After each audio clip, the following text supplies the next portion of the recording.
Hello everyone and welcome back to the channel. Welcome if you're new. Today I want to go a bit into detail about lights in Daz Studio because that is a topic that I still work with. I'm going to play around a bit, but I'm also going to show you what I already know. So this is a standard scene. I've set up my character and in the end I want to have two things. I want to have the angel halo that the character has, this one on top of her head, glow, as well as her eyes.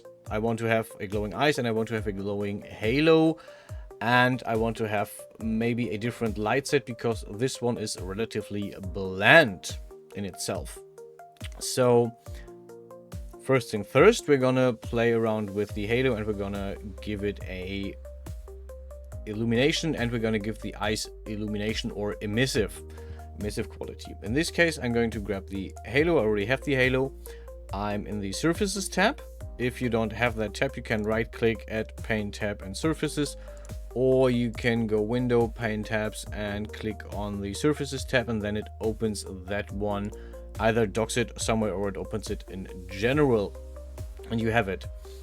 Yeah, this it has only one texture, one material, because it is just one object. And if we switch over to presets, we have a lot of materials, shaders, my bad, and we want an array shader, which is called, there's two options. There's called the emissive shader, which is just glowy objects, or we can do a few others that are also MDL shaders. You can see that if I, for example, click on, no, it's also an MDL shader. But yeah, you can do emissive, which gives it a default emissive, a default light. And we're gonna start with that one for this. No, wait. I'm going to jump into the perspective view, and we're going to zoom in on the halo here. You can see this is a very bland color. We actually see a shadow from it, which is weird because it should be a light source. So it doesn't have a base color. We're gonna reset that to white. We're gonna give it a golden base color. And if we scroll down, we see the emission color is white. If I grab anything else, for example, the witch skirt, and I'm checking the belt, the emission color is black. That is because the belt does not shed any light, but the angel halo is actually actively shedding light. It is just very, very, very weak, so we're going to change that. Step one, we're going to give this also the golden emission. This is just for a change of what color is shown. I can show you this in a second. And next thing is we are changing we can leave the temperature as it is. Two-sided is fine. This is just if you have something like a plane. One of the sides of the plane will emit light, the other one will not. And sometimes you want to have both sides emit light, like for example I did with the render of the witch with the glowing effect. This is actually planes that the magic effects are planes that have two-sided lights. The emission profile we don't need, but we are working with luminance and luminance units. Lumen is the unit of how strong light is. We have 5000 lumen, and we're going to set this to 1000. And now you can see that there is actually light being shed on the thing. You can see if I switch this back, you can see the difference. So we're gonna turn this down quite a bit. 50 KCD is basically the same as 50,000 luminance, more or less. Not even actually, but kind of. So yeah, this is way stronger light. Let's do this 150 so we actually see the light. Yeah, so now this emits a golden light. And if, for example, I make this blue,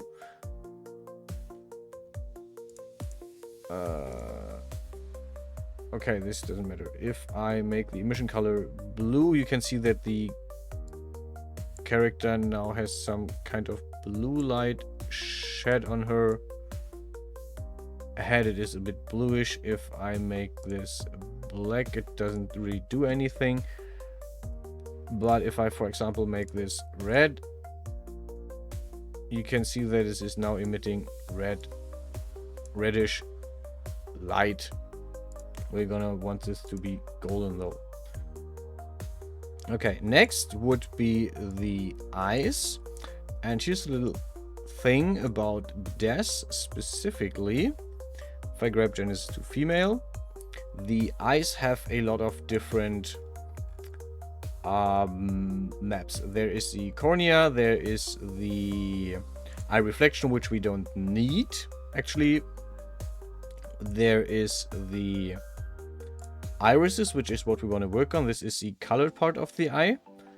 The lacrimals, I'm not really sure what this one is. I don't know which part of the eye it is. The pupils is the black part of the eye, the real center. And the issue is that the pupils, if I'm just gonna show you this, is actually much smaller than the center of the eye. We have the sclera, which is part of the eye, which is, I think, the corners or the very outer part of the eye. And that is about it. But yeah, the eye is not just one texture, but or one surface, but multiple. And we're going to play around with the iris. If you scroll through this, you will see a certain lack of the emissive quality. If we even type this up here, we'll see that there's nothing. So what we're going to do is we're going to grab into the presets and we're going to grab one that has emissive. For example, in this case, actually metal. The metal colors all have emissive as a portion that you can work on. We're gonna make those golden as well. If we scroll down really, yeah, you can see what part is gold, what part is not gold. Thank you. That makes it a bit simpler, a bit easier to work with.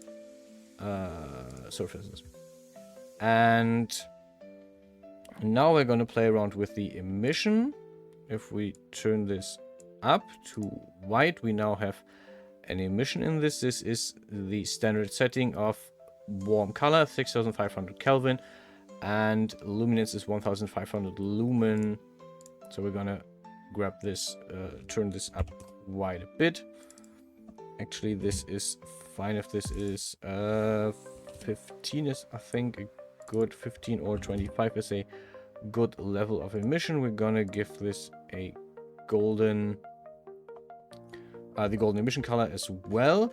If you want, you can turn off or on the metallicity. I usually turn it off for eyes, but you can turn it on if you want. And this is basically what this then looks like. If we grab the camera view, now you can see the eyes are quite good visible, and the actual center, the pupils, are kind of overshone or over lighted by the light surrounding them, so they appear much smaller than they actually are, which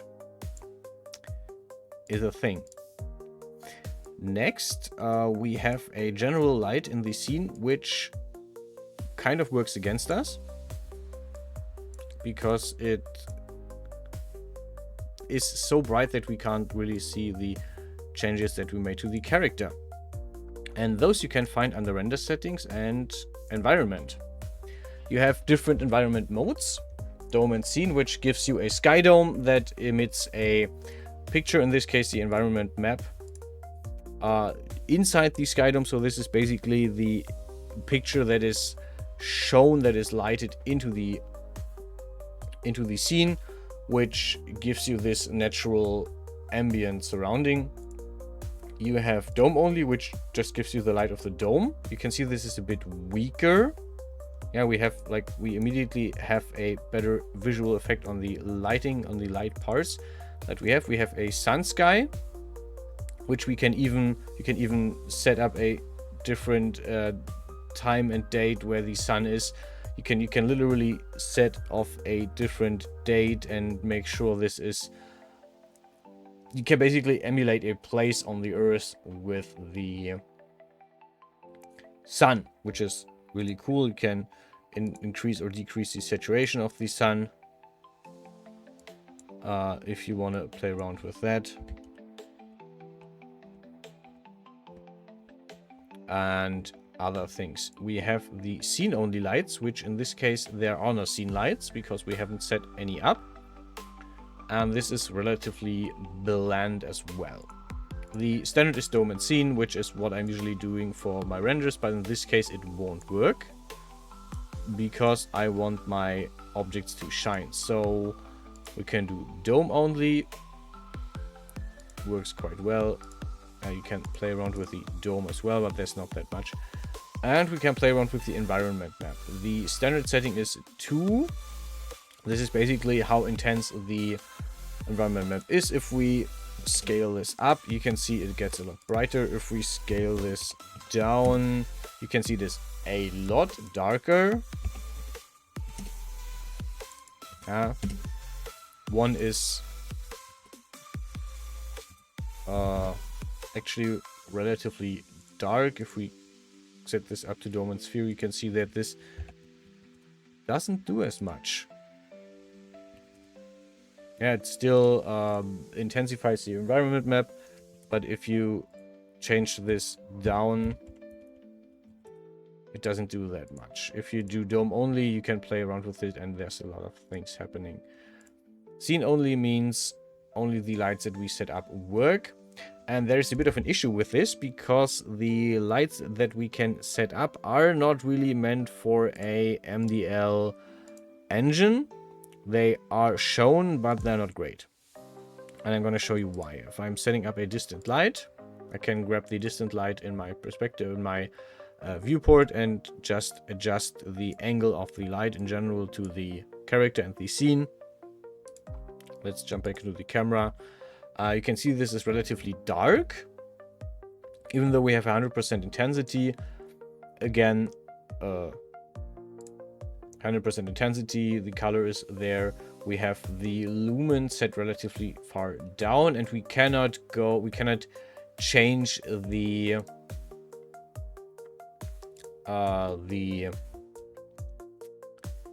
unit that the light is in. So yeah, even if I double the intensity, I have to crank up the number of lumen here. And you can see even if I intensify this by 10 or by 30, then we still do not have that much change. Also, the light is very hard. We have very hard light. We don't get really soft lights here. The lights are relatively hard, and that's what we get. You can do the ray trace shadows, which are a tiny bit better, but not really that good as well. And this is one of the main issues that I have with setting lights in my scenes. I can work with the environment map, but that's basically what I have. Yeah, if I have the sunsky scene only, or the sunsky only, I don't even have the environment map, so I actually need to work with the environment map. That is, as long as you work in iRay. If you work with 3D light, then everything is out the window, because it works, the render engine works quite differently, and I'm not really using it, so I can't really tell you how it works and what it does instead. Just gonna say that. Yeah, I'm basically just using iRay for my renders. You can color the light of the environment map. In this case, you can have like a you can have like a reddish light. You can have a blue light as well, for more of a darker setting. In general, I would keep the light white or yellow, but even yellow light doesn't really work that well, so usually keeping it white is one of the best ideas. The lighting resolution doesn't really do that much, as you can see. It just changes the resolution of this environment map, so it's not really that important. You can use your own maps in this case. For example, if I grab the right folder, textures, here we go, and I have this nice image. Yeah. You can see that this changes the color as well, because there's a lot more yellow brown inside it, so this changes the whole thing. And I have no idea which one I did used before.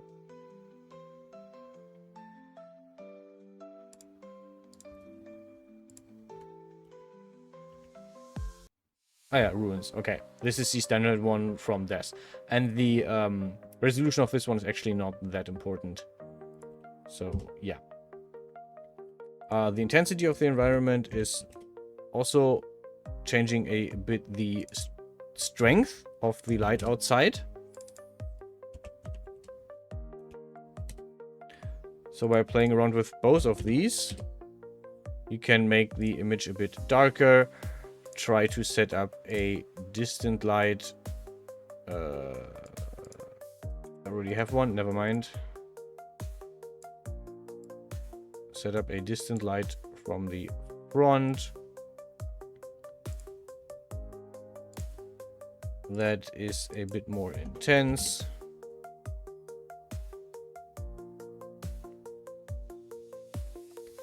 Which isn't shown, obviously, because I set this to dome only. If we set this to dome and scene, we have both the dome and the scene lights, which can help. I just need to adjust this light because it is way too bright.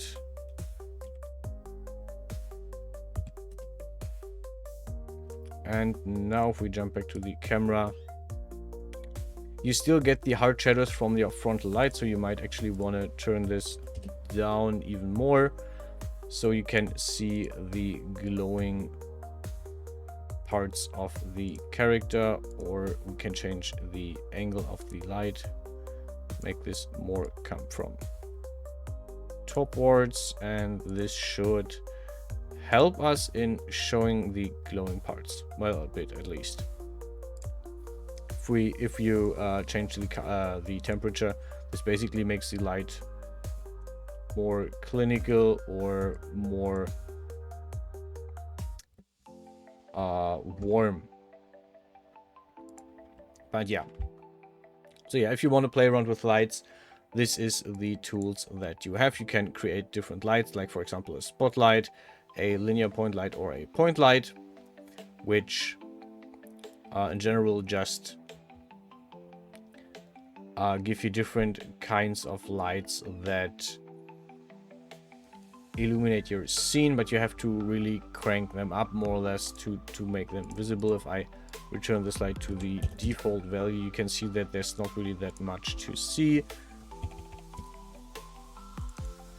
Let's see if we can crank this up to a point where it's not that strong, but it's still visible.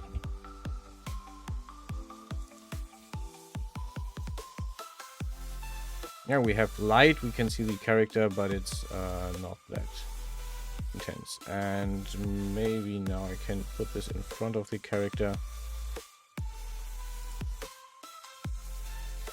And we still have the glowing effect. Okay, this is fine. But we also get these stronger shadows under all the feathers, under all the stuff that we don't really want. Yeah, a bit tricky to play around with. You gotta see for yourself how you work with that. That is the tool. Those are the tools. Again, render settings, environment. You can play around with the map.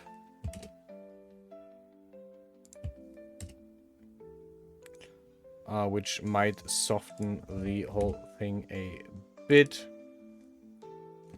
1.5, let's see. 1.5. Okay, I can't type anymore. That's on me. Yeah, we have the glowing effect. At least we can see this more expressed. We have not that hard of a shadow with the distant light. And if we make this invisible, it is still helping illuminate the whole character. But we still have the glowing parts as well.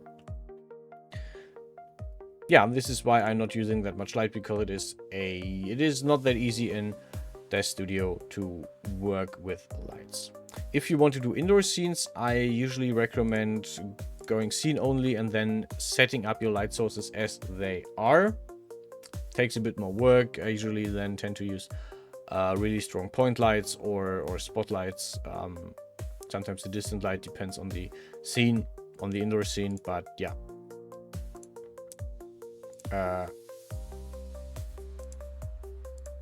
This is where I wanted to work with. Dome and scene. Okay. Yeah, this is the final render that we get when we do the whole thing. Kind of okay. There's not really that much shadow going on. We have a bit of shadow on the character as well, because the light is coming from the front.